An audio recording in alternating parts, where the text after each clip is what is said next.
Commander David Walsh had eaten in worse places than the Central Plaza restaurant aboard Nexus Station, but not many. The lighting was harsh, the furniture was designed for efficiency rather than comfort, and the constant hum of life support systems made conversation difficult. Still, it was the only dining facility on the station that served something resembling actual food rather than synthesized protein cubes. He was reviewing supply manifests on his tablet when she appeared beside his table, silent, graceful, and almost invisible despite standing directly in his line of sight. Pale blue skin with an opalescent quality that seemed to shift in the artificial light, large eyes that reflected the overhead illumination like pools of liquid silver, and the kind of careful posture that spoke of someone accustomed to taking up as little space as possible. "More coffee, sir." Her voice was soft, melodic, with an accent he couldn't place.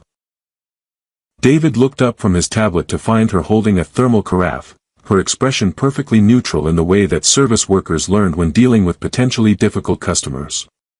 "Please." "Thank you." She poured the coffee with practiced efficiency, her movements economical and precise. As she turned to leave, David noticed the small identification tag on her collar, not a name tag, but a service designation, Unit K-47, Delta. "Excuse me," he called softly. She turned back, her large eyes widening slightly with what might have been concern. "Sir. What's your name?" The question seemed to surprise her. She glanced around quickly, as if checking whether anyone had overheard, then answered quietly, "This unit is designated Saren, sir." "This unit?" David frowned. "You mean you're designated Saren?" "Yes, sir." "Is there something wrong with the service?" "No, the service is fine.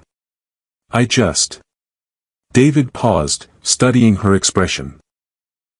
There was something about the way she held herself, the careful neutrality of her features, that reminded him of soldiers he'd known who'd spent too long in combat zones. "Saren's a pretty name." She blinked, her silver eyes reflecting confusion. "Sir. Your name." "Saren. It's pretty." For a moment, her carefully maintained composure slipped, revealing something vulnerable and uncertain. Then the neutral mask returned. "Thank you, sir. Will there be anything else?" David watched her retreat to the service station, noting how she moved through the crowded restaurant like a ghost, present but unacknowledged, essential but invisible. Other diners gestured for refills or additional items without looking at her, treating her as an extension of the automated systems rather than a person. "First time seeing a Kithani?" asked a voice from the next table. David turned to find a Centauri merchant watching him with amusement. "Excuse me?" "The serving girl." You seemed surprised by her responses. "Most spacers are used to Kithani by now, they're all over the trade routes." The merchant gestured dismissively. "Best service workers in the galaxy. Empathic, you see. They can sense what you need before you ask for it." "Empathic?" "Natural telepaths, though they can only read emotions, not thoughts. Makes them perfect for hospitality work, personal assistance, that sort of thing." The merchant returned to his meal. "Station management pays premium rates for Kithani workers. They keep the customers happy." David looked back toward the service station, where Saren was preparing another pot of coffee with the same quiet efficiency. "Where do they come from?" "Kithros Prime, originally. Though most of them are bred and trained in facilities throughout the core worlds now. High demand, you understand. Bred and trained? Of course. You can't just pull someone off the street and expect them to provide quality empathic service. It takes years of conditioning to produce workers like her." The merchant smiled. "Though I hear the new generation is even better. More responsive, less individual." David felt something cold settle in his stomach. "Individual?" "Oh, the older models sometimes develop personality quirks, personal preferences, that sort of thing. Interferes with their function. The breeding programs have mostly eliminated that problem." David stared at Saren as she moved between tables, her every gesture designed to anticipate and fulfill others' needs while leaving no trace of her own personality or desires. What he'd initially taken for professional courtesy now looked like something else entirely, the careful self-erasure of someone who'd been taught that her worth lay entirely in her utility to others. When she returned to refill his coffee again, David found himself studying her face more carefully. Beneath the trained neutrality, he caught glimpses of intelligence, curiosity, and something that might have been loneliness. "Saren," he said quietly. She paused, the carafe hovering over his cup. "Sir." "Thank you. For the service, I mean. You do good work." The word seemed to hit her like a physical blow. Her silver eyes went wide, and for a moment, her carefully maintained composure cracked entirely. She stood frozen beside his table, the carafe trembling slightly in her hands. "Thank you, sir," she whispered finally. As she moved away, David noticed that several other diners were watching with expressions ranging from curiosity to mild annoyance. Apparently, acknowledging the service staff as actual people was considered unusual behavior. He finished his meal in thoughtful silence, leaving a tip that was probably excessive by station standards. As he prepared to leave, he caught Saren's eye one more time. "Have a good evening, Saren." She nodded, still looking stunned by the simple courtesy. "You as well, sir." Walking back to his ship through the station's main corridors, David found himself thinking about empathic species bred for service, about workers designated by numbers instead of names, and about the look of shocked gratitude in silver eyes when someone simply said, "Thank you." The galaxy, he reflected, was apparently a much darker place than he'd realized. In his quarters that night, David accessed the station's public databases, searching for information about Kithani culture and history. What he found made the cold feeling in his stomach considerably worse. The Kithani had once been a spacefaring civilization in their own right.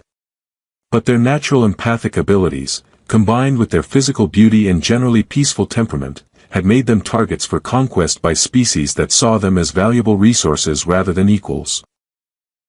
Over centuries, they'd been protected under various galactic laws that essentially amounted to institutionalized slavery disguised as benevolent wardship. David stared at the historical records until late into the station's night cycle, wondering how many other Kithani like Saren were scattered across the galaxy, serving, smiling, and slowly forgetting that they had ever been anything more than beautiful, useful objects for others' convenience. David's supply negotiations were supposed to take 3 days. He stretched them to a week, finding excuses to return to the Central Plaza restaurant for every meal. Each time, he made a point of requesting Saren's service, treating her with the same courtesy he'd show any professional colleague. "Good morning, Saren. How are you today?" The simple question seemed to perplex her more each time he asked it. She would pause, her silver eyes searching his face as if trying to decode some hidden meaning, before responding with variations of, "This unit is functioning within normal parameters, sir." "I meant how are you feeling? Are you well? Did you sleep enough? Is work treating you okay?" These concepts appeared foreign to her. On the third day, she ventured, "This unit's emotional state is not typically a concern for customers, sir."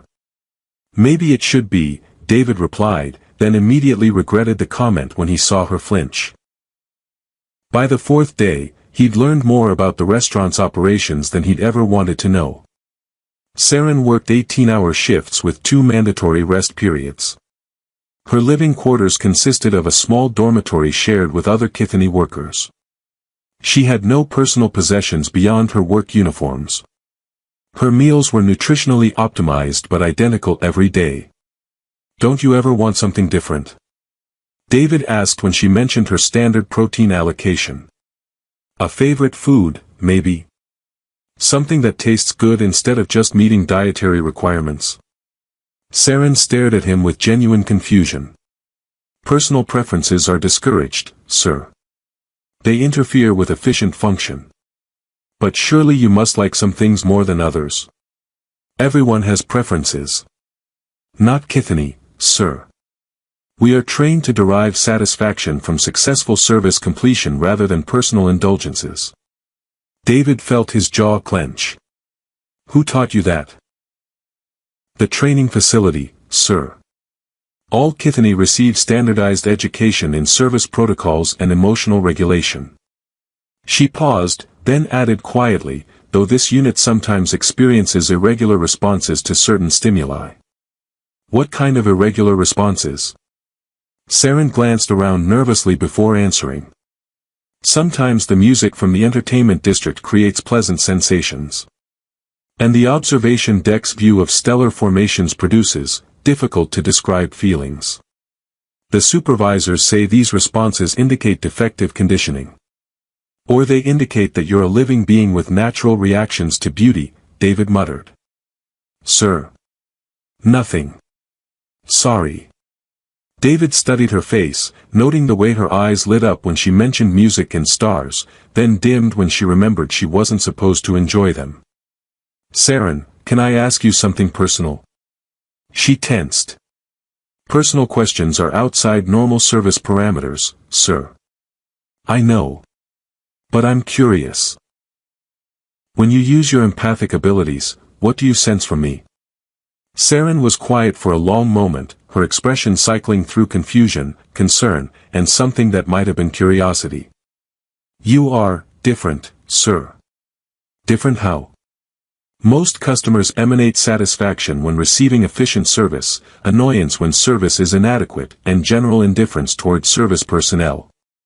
She paused, studying his face with new intensity. You emanate concern. And something this unit cannot properly identify. What do you think it might be?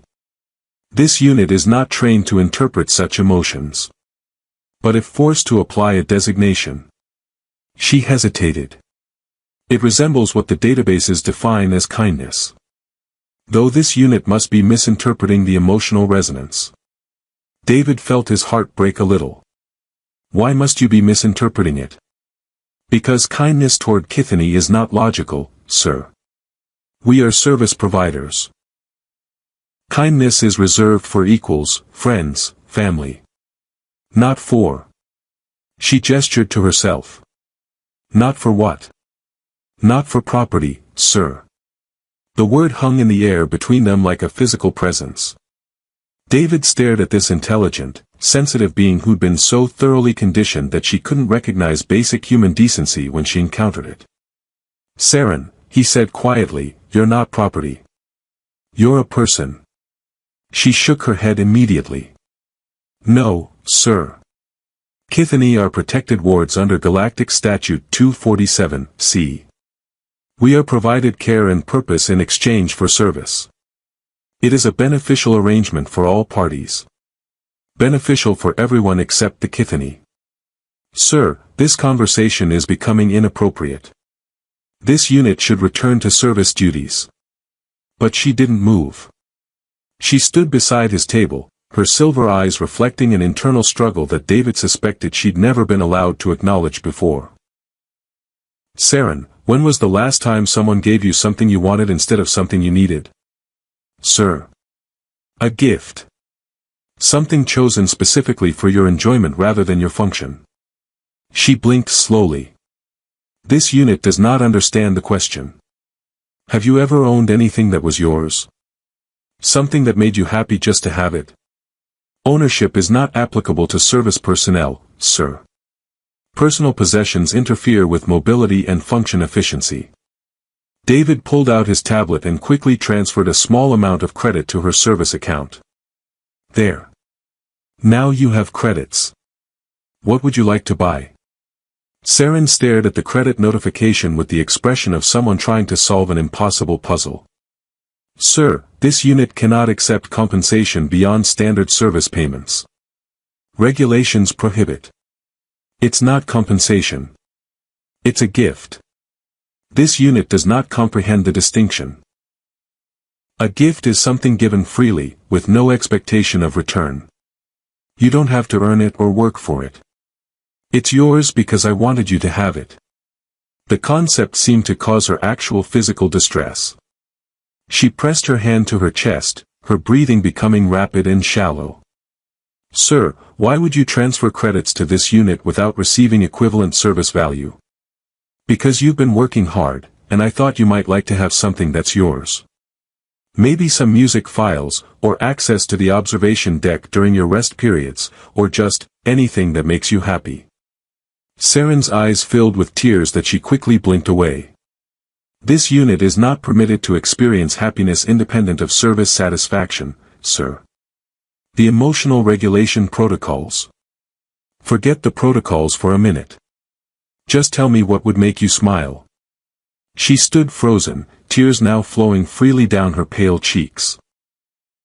Other diners were beginning to notice the unusual scene, a customer having an extended conversation with service staff, and worse, causing emotional distress to a Kithany worker. I don't know, sir," she whispered. "This unit has never been asked that question." David felt a surge of anger at a system that could condition sentient beings to the point where they couldn't even imagine their own happiness. But he kept his voice gentle. "That's okay. You can think about it. Take your time." Station security approached their table, their expressions professional but firm. "Sir, we're going to need you to step away from the Kithany worker. You appear to be causing system disruption." David looked at Saren, who had immediately reverted to her neutral service expression despite the tears still visible on her face. System disruption. Emotional instability in service personnel creates inefficiency and potential safety hazards. Please return to your quarters while we recalibrate the unit. Recalibrate? David's voice carried a dangerous edge. She's not a malfunctioning piece of equipment. Sir, please don't make this more difficult than necessary. The Kithany will be restored to optimal function within a few hours. David looked at Saren one more time, seeing fear behind her carefully neutral expression. I'll see you tomorrow, Saren. Yes, sir, she replied, but her voice carried uncertainty about whether that would actually be true. As station security escorted him away, David caught a glimpse of Saren being led toward what he assumed were medical facilities. The sight of her walking docilely toward recalibration, because someone had shown her basic kindness, filled him with a cold rage that would have surprised anyone who knew him as a typically diplomatic officer. By the time he reached his quarters, David Walsh had made a decision that would change both their lives forever. David didn't see Saren for 2 days. When she finally returned to the restaurant, the change was immediately apparent. Her movements were more mechanical, her responses more precisely programmed, and her silver eyes held the vacant quality of someone whose personality had been carefully suppressed. Good morning, David said carefully when she approached his table. Good morning, sir. How may this unit serve you today? Her voice carried no recognition, no warmth, nothing of the tentative connection they'd been building. Saren, do you remember our conversation about gifts? She tilted her head slightly, accessing memory files with visible effort. This unit recalls an irregularity in service protocols. The issue has been corrected. David felt sick. Corrected how? Emotional response inhibitors have been adjusted to prevent future service disruptions. This unit now functions within acceptable parameters. They drugged you. This unit has received therapeutic intervention to ensure optimal performance, sir. Is there something specific you require? David stared at her blank expression, seeing traces of the person he'd briefly known buried beneath layers of chemical suppression. Saren, somewhere under those drugs, can you hear me? For just a moment, something flickered in her eyes, a spark of recognition, quickly suppressed but definitely present. This unit does not understand the question, sir. I think you do. I think you're still in there. Station manager Kelvin approached their table with the purposeful stride of someone accustomed to resolving problems efficiently. Commander Walsh, I understand you've been having difficulties with our service staff. Difficulties? David kept his voice level despite the anger building in his chest. I've been treating your employee with basic courtesy. If that constitutes a difficulty, you might want to examine your operational philosophy. Our Kithany workers are trained to specific standards. Customer behavior that interferes with those standards creates inefficiencies throughout the system. Kelvin's smile was professionally pleasant and utterly cold. I'm sure you understand. What I understand is that you've chemically lobotomized a sentient being because she was starting to develop a sense of self-worth. Commander, you're anthropomorphizing. Kithani don't experience self-worth in the human sense. They derive satisfaction from successful service completion. Allowing them to develop individual preferences and emotional attachments actually causes them distress. David looked at Saren, who stood motionless beside the table, her expression perfectly neutral despite the conversation happening around her. Is that true, Saren? Does having personal feelings cause you distress? This unit experiences distress when unable to fulfill service functions efficiently, sir. That's not what I asked. I asked if having feelings, your own feelings, about things you like or want, causes you distress. Saren was quiet for a moment, and David caught another flicker of something beneath the pharmaceutical haze. This unit is not equipped to answer philosophical questions, sir. She's equipped, David said to Kelvin. You've just made sure she can't access her own thoughts. Commander Walsh, I'm going to have to ask you to complete your business here and depart. Your interactions with our staff are proving disruptive to station operations. My interactions with your slaves, you mean? Kelvin's professional smile faltered. The Kithani are protected wards under Galactic law. They receive care, education, and purpose in exchange for service. It's a beneficial arrangement that's worked successfully for centuries. Beneficial for whom? You pay nothing for their labor, provide minimal living conditions, suppress their personalities, and drug them into compliance when they show signs of independence. How exactly do they benefit from this arrangement? They benefit from protection from species that would exploit them far more cruelly, from purpose that gives their lives meaning, and from care that ensures their continued survival and prosperity. Kelvin gestured to Saren. Look at her. She's healthy, well-fed, safely housed, and contributing meaningfully to galactic commerce. What more could she possibly need? Freedom. Dignity. The right to make her own choices. Freedom to what? Starve on some frontier world? Be captured by raiders who would use their empathic abilities for far less pleasant purposes? Kelvin shook his head. Commander, you're applying human values to a species that doesn't share human psychology. The Kithani are happiest when they're serving others. It's their nature. David looked at Saren again, noting the subtle tension in her posture despite her blank expression. Saren, are you happy? She paused, processing the question with visible difficulty. This unit experiences satisfaction when service objectives are achieved, sir. That's not what happiness is. Commander Walsh, Kelvin's voice carried a warning edge, you're approaching the limits of acceptable guest behavior. I strongly suggest you conclude your business here. Actually, I think I'd like to extend my stay. Perhaps purchase some station services. David pulled out his credit authorizer. I'd like to inquire about hiring Kithani assistants for my ship's upcoming missions. Kelvin's expression shifted from annoyance to interest. Oh. What type of assistance? Diplomatic support. Cultural liaison. Long-term contract. David smiled pleasantly. I understand Kithani workers can be quite valuable for interspecies communication. Indeed. Though I should mention that our premium workers command significant fees. I'm prepared to pay market rates. Shall we discuss terms? 2 hours later, David sat in Kelvin's office reviewing a contract that made him feel physically ill.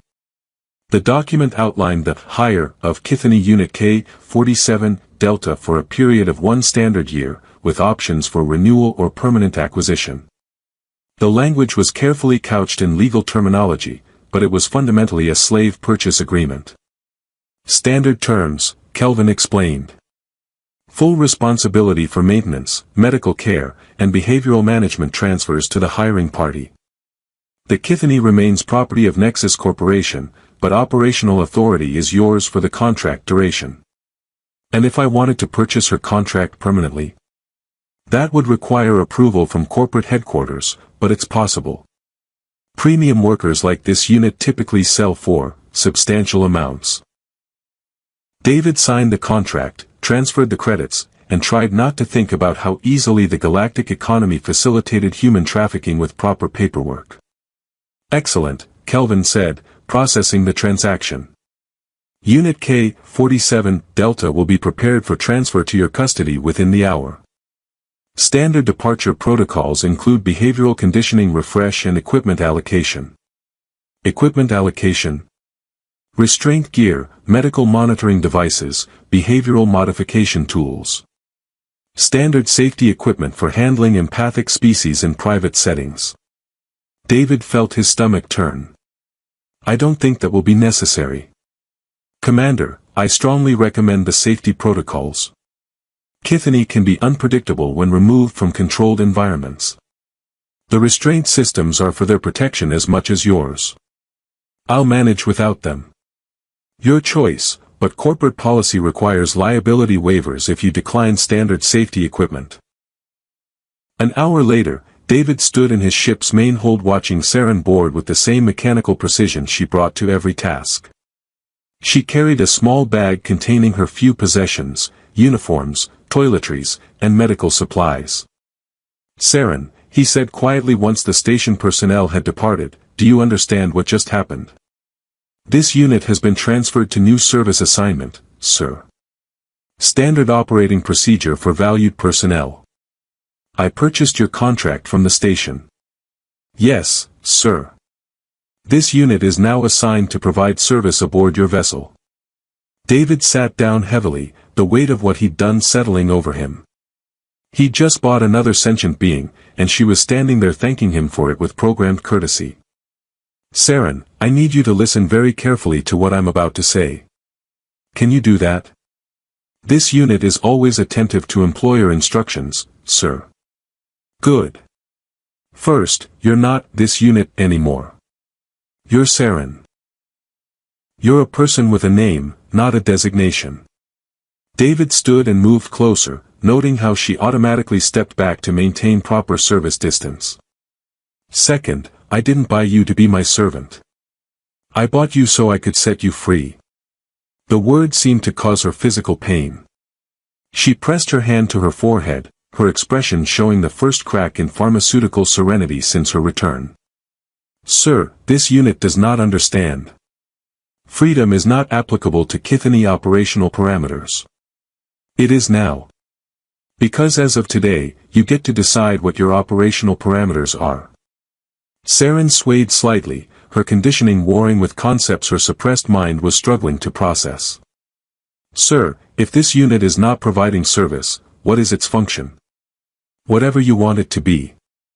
The simple statement seemed to hit her like a physical blow. She stumbled backward, her silver eyes wide with something between terror and desperate hope. I don't. She whispered, and David realized that for the first time since her recalibration, he was hearing her real voice instead of programmed responses. It's okay, he said gently. You don't have to figure it out all at once. You have time. Saren stared at him with growing awareness, the pharmaceutical haze beginning to lift as suppressed emotions fought their way to the surface. You bought me, to free me. I bought you to give you choices. What you do with them is up to you. She began to cry, not the quick tears she'd shed in the restaurant, but deep, wrenching sobs that seemed to come from somewhere she'd kept locked away for years. David started to move toward her, then stopped, realizing she needed space to process emotions she'd never been allowed to feel. Why? She gasped between sobs. Why would you do this? Because everyone deserves the chance to be free. Everyone deserves to be treated like a person instead of property. David kept his voice calm and reassuring. And because someone needed to show you that kindness without demand is possible. Saren collapsed into one of the hold's chairs, her whole body shaking as suppressed memories and emotions flooded back. I don't know how to be free.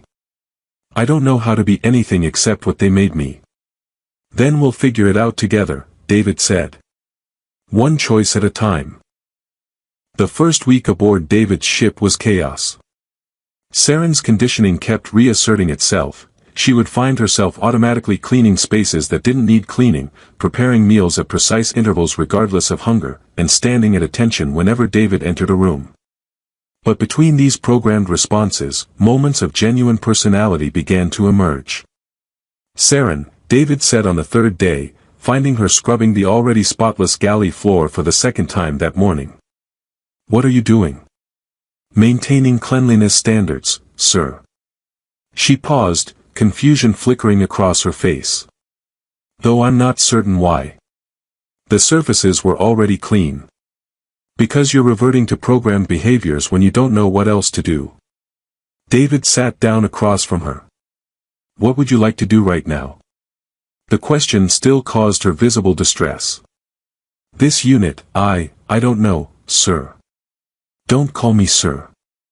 I'm David. And take a moment to think about it. Not what you should do, not what you're supposed to do. What would make you feel good right now? Saren sat back on her heels, the cleaning equipment forgotten. When we passed the observation port earlier, the star field was beautiful. I wanted to stop and look at it. So why didn't you? Because stopping to observe stellar formations serves no functional purpose. Maybe it doesn't need to serve a purpose. Maybe you can look at stars just because you enjoy them. The concept seemed revolutionary to her. I can do things simply because I enjoy them. That's what freedom means. You get to choose how to spend your time based on what makes you happy. David gestured toward the ship's main viewport. Want to go look at stars? Saren's face lit up with the first genuine smile David had seen from her. Yes. I would like that very much. They spent 2 hours in the observation lounge. Saren pressed against the viewport with childlike wonder as David's ship traveled through a particularly dense star field. She asked questions about stellar formation, constellation navigation, and the physics of faster-than-light travel with an intelligence that her conditioning had barely managed to suppress. The colors, she breathed, watching a binary star system paint space in shades of gold and crimson. The databases never mentioned how beautiful they would be. What else did the databases leave out? Everything that wasn't functionally relevant. Saren turned from the viewport, her silver eyes bright with curiosity. David, were you serious about me choosing my own function? Completely serious. Could I learn things? About stars, and physics, and how ships work. Not for service purposes, just because I want to understand. David felt his heart lift. Saren, you can learn anything you want to learn. That's what people do when they're free, they follow their curiosity. The transformation wasn't instant or easy. Saren's conditioning reasserted itself regularly, especially during stress. She would apologize frantically for expressing preferences, revert to calling herself this unit when overwhelmed, and panic when asked to make decisions about her own well-being. I'm broken, she said one evening after a particularly difficult day where her programming had overtaken her personality for several hours. The conditioning won't go away. I keep reverting to what they made me. You're not broken, David assured her. You're healing. And healing takes time. How do you know? Because I've seen soldiers recover from psychological conditioning. It's hard work, but it's possible. David settled into the chair across from her. The fact that you can recognize when it's happening means you're already making progress. Slowly, Saren began to express preferences. She preferred the observation lounge to other parts of the ship. She liked the way starlight looked different at various velocities. She enjoyed learning about quantum mechanics, though she found the mathematical proofs frustrating. I think I'm angry, she announced one day, looking surprised by the admission. About what? About everything. About what they did to me. About what they did to my people. About the fact that I can't remember what I was like before they trained it out of me. Her hands clenched into fists. Is it normal to feel angry about that? It's completely normal. Anger at injustice is healthy. But I was taught that anger interferes with service efficiency. You're not here to be efficient, Saren. You're here to be yourself. The breakthrough came during their second week, when David found Saren in the galley staring at the food synthesizer with an expression of intense frustration. Problem, he asked. I want to try different foods. But every time I approach the synthesizer, my conditioning makes me select optimal nutrition instead of what I might enjoy. She looked at him with desperate hope. Could you help me? David showed her how to access the recreational menu, foods designed for pleasure rather than pure nutrition. Saren's first taste of chocolate cake was a revelation that left her speechless for several minutes. It serves no functional purpose, she said wonderingly. It's just happiness in edible form. Welcome to one of humanity's greatest discoveries. From that day forward, Saren threw herself into exploring personal preferences with the enthusiasm of someone making up for lost time. She discovered she loved music with complex harmonies, preferred blue lighting to white, and found mechanical engineering fascinating despite having no practical need for the knowledge. David, she said one evening as they traveled through a particularly beautiful nebula, I want to ask you something. Go ahead. Why did you really buy my contract? The real reason. David was quiet for a moment. Because I saw someone intelligent and kind being treated as property, and I couldn't walk away from that. But you didn't know me. I could have been dangerous, or ungrateful, or impossible to help. Possible. But I've learned that treating people with dignity usually brings out their best qualities. He smiled. Besides, you weren't dangerous. You were just afraid. I'm still afraid sometimes. Of what? That this isn't real. That I'll wake up back on the station, and this will all have been some kind of empathic feedback dream. Saren's voice grew quiet. That someone will decide I'm too damaged to be worth the effort. Saren, look at me. David waited until she met his eyes. This is real. Your freedom is real. And you're not damaged, you're recovering. There's a difference. How can you be so sure? Because 3 weeks ago, you couldn't even imagine having preferences. Today, you spent 2 hours teaching yourself stellar cartography because you thought it looked interesting. That's not damage, that's growth. Saren smiled, the expression transforming her entire face. I do like stellar cartography. And quantum mechanics. And chocolate cake. What else do you like? I like having choices. I like learning things just because I want to know them. I like the way you talk to me like I'm a real person instead of a service unit. She paused. And I like the idea that maybe someday, I could help other Kithani understand what freedom feels like. David felt something shift in his chest, pride, hope, and a deep satisfaction at seeing someone discover their own worth. Is that what you want to do? Help others? I think so. But not because I'm programmed to serve, because I choose to. Because no one should have to live the way I lived. Saren's silver eyes carried a determination that hadn't been there weeks earlier. Is that possible? Saren, with your empathic abilities and personal experience, you could probably help newly freed Kithani better than anyone else in the galaxy. Then that's what I want to do. That's who I want to be. David smiled, realizing that his simple act of kindness had not only freed one person but potentially created an advocate who could help free countless others. In that case, he said, I think we should start planning your future. Your real future, chosen by you.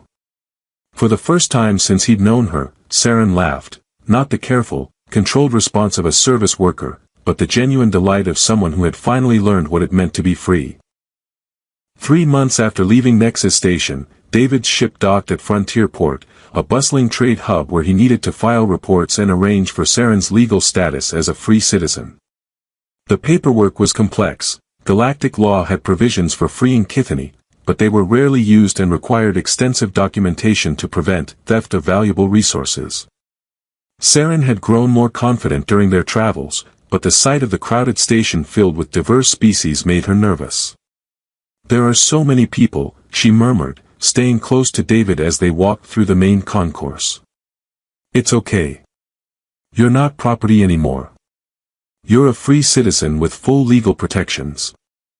David showed her the identification documents that established her personhood under galactic law. "No one can force you to do anything you don't want to do." Still, David noticed how other beings looked at her, recognizing her Kithany features and assuming she was someone's valuable servant. A few merchants even approached him with offers to purchase her contract, not believing his explanations that she was a free citizen. "It's going to take time for the galaxy to adjust to the idea of independent Kithany," he told her after the third such encounter. "I know. But it has to start somewhere, doesn't it?" They spent 2 days completing the legal procedures and gathering resources for Saren's future. She had decided to establish a support network for newly freed Kithany, using her empathic abilities to help others overcome conditioning and discover their own preferences and choices. "I'll need to return to Nexus Station eventually," she said as they reviewed her plans. "There are others like me there who need to know that freedom is possible. That could be dangerous. Station management won't appreciate someone helping their property develop independence." "I know. But someone has to do it." Saren's expression carried the quiet determination of someone who had found her purpose. "Besides, I have advantages they don't expect. I know how the system works from the inside." On their final evening at Frontier Port, David made a decision he'd been considering for weeks. He found Saren in the ship's observation lounge, studying star charts and planning her future missions. "Saren, I have something for you." She looked up with the bright curiosity that had replaced her former subservience. "What is it?" David pulled a small package from behind his back, carefully wrapped in fabric he'd found at the station's markets. "It's a gift." Saren stared at the package with the same confusion she'd shown during their first conversation about gifts. "David, you've already given me everything. My freedom, my legal status, my future. This is different. This is something that's entirely yours, with no practical purpose except to make you happy." He held out the package. "Will you accept it?" Saren took the package with trembling hands, her silver eyes wide with emotion. Yes. But I still don't understand why." "Because you matter. Because your happiness matters. Because everyone deserves to own something beautiful that belongs only to them." She unwrapped the fabric carefully, revealing a small music box made of carved wood and crystal. When she opened it, a gentle melody filled the observation lounge, a human lullaby that spoke of safety, comfort, and unconditional love. Saren stared at the music box for a long moment, tears beginning to stream down her face. It's beautiful. But why?" "Because when I was a child, my mother used to sing that song to me when I was scared or sad. It always made me feel safe." David smiled gently. "I thought maybe it could do the same for you." The tears came faster now, but they weren't tears of sadness or confusion. They were tears of overwhelming gratitude and joy. The emotional release of someone experiencing unconditional kindness for the first time in their life. "No one has ever," she whispered, clutching the music box to her chest. "No one has ever given me something just because they wanted me to be happy. Well, someone has now." Saren looked up at him, her face radiant with an emotion she was finally free to express. "David, I don't know how to thank you." "You don't need to thank me. That's what makes it a gift." She laughed through her tears, the sound filled with pure joy. "I love it. I love that it's mine, and I love that you thought I deserved something beautiful." She wiped her eyes, but the smile remained. "I'll treasure it forever." "Good. That's exactly what it's for." They sat together in comfortable silence, listening to the gentle melody fill the space between them. Around them, the stars continued their ancient dance, but inside the ship, something fundamental had shifted. Saren was no longer someone recovering from slavery, she was someone who knew her own worth, who had choices and dreams and a knowledge that kindness without demand was not only possible but freely given. "David," she said eventually, "when I establish the support network for freed Kithani, will you help me? If you want me to." "I do. Because you understand something that most of the galaxy doesn't, that treating people with dignity and kindness isn't weakness or inefficiency.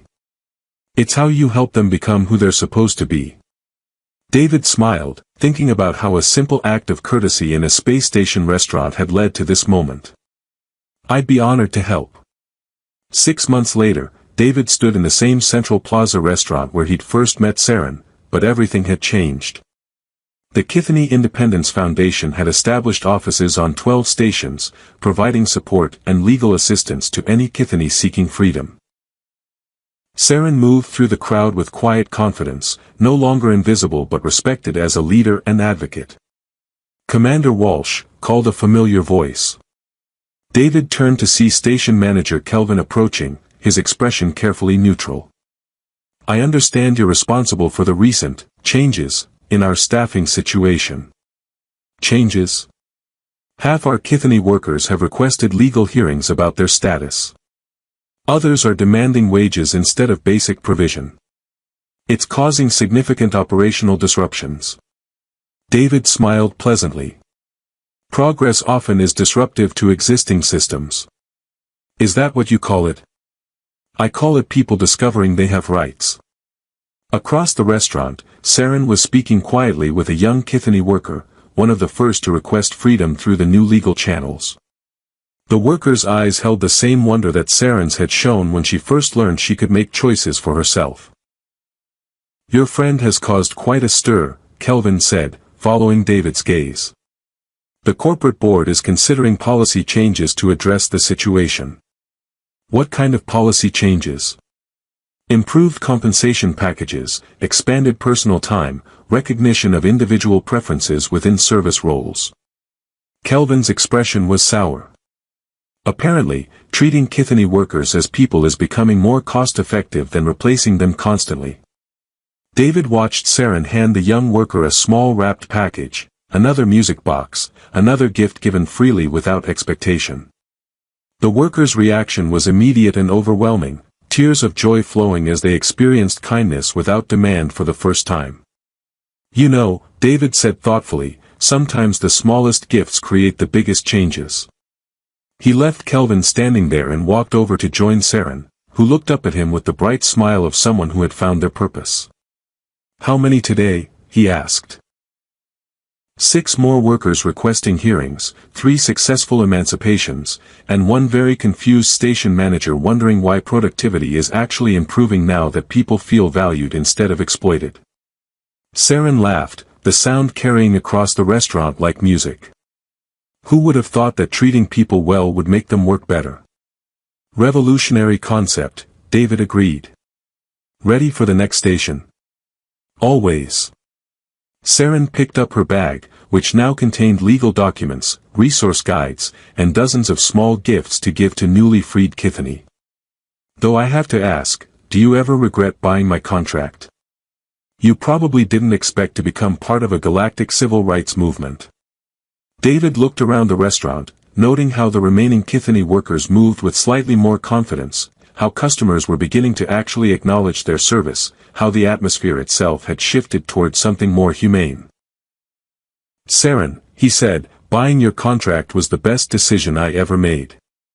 Not because of what it did for you, but because of what you've done with your freedom." As they left the station together, partners now in the work of expanding freedom throughout the galaxy, David reflected on how a simple "thank you" in a crowded restaurant had grown into something that was changing the fundamental nature of galactic civilization. Sometimes the most powerful revolutions began with the smallest acts of kindness. And sometimes all it took to change someone's life forever was a gift given freely, with no expectation except the joy of giving.